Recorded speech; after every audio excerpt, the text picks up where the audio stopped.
we were all listening out about whether there would be an announcement that affected small and medium-sized businesses. In particular, our guest, Piers Linney, former Dragon, was watching closely.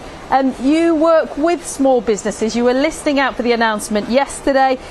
Nothing in particular, although the Chancellor did emphasise, didn't he, the lend and the spend for businesses and for individuals. Did it go far enough? Well, you've got 5.7 million SMEs in the UK, and it's important they are, they employ 60% of the private sector. That's almost 14 million people. So it's important that they're able to plan, and there's light at the end of the tunnel now. We're not quite sure how long the tunnel is, but you're printing a business there. You need to have to plan to get into next year. Things are going to take 2 to 5 years to get back to normal. So it's about being able to plan now, make sure that you can build back, keep the people you've already got if possible, and go digital, invest in the future if you can, small amounts of money. But I think that what you've got to understand is it's not going to end when there's a vaccine. There's a potential recession, and some things have changed for good in terms of how you're going to have to reach and serve your customers. Piers, I'm so sorry, I can't really hear what you're saying very clearly, but I'll ask you something that lots of people will be wondering.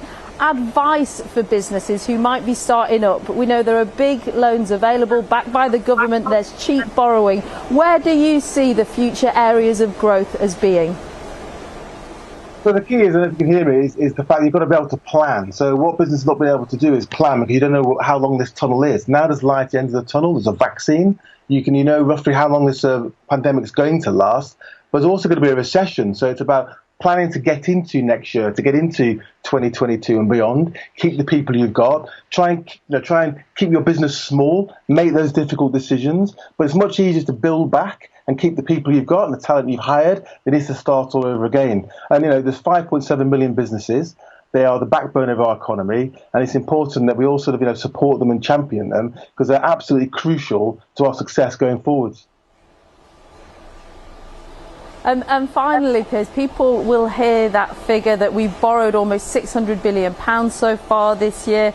We owe now more as a nation than our entire GDP is worth. People will say, stop borrowing, but a bit like in business, do you get to the point where your only option is to continue borrowing? Well, so it's about growth, isn't it? So the only way out of this is to grow, is to support businesses, make sure if you're in business, you understand your options, your financing options, you're thinking about the future. And really, the only way we get out of this is by working together, and it's about growth.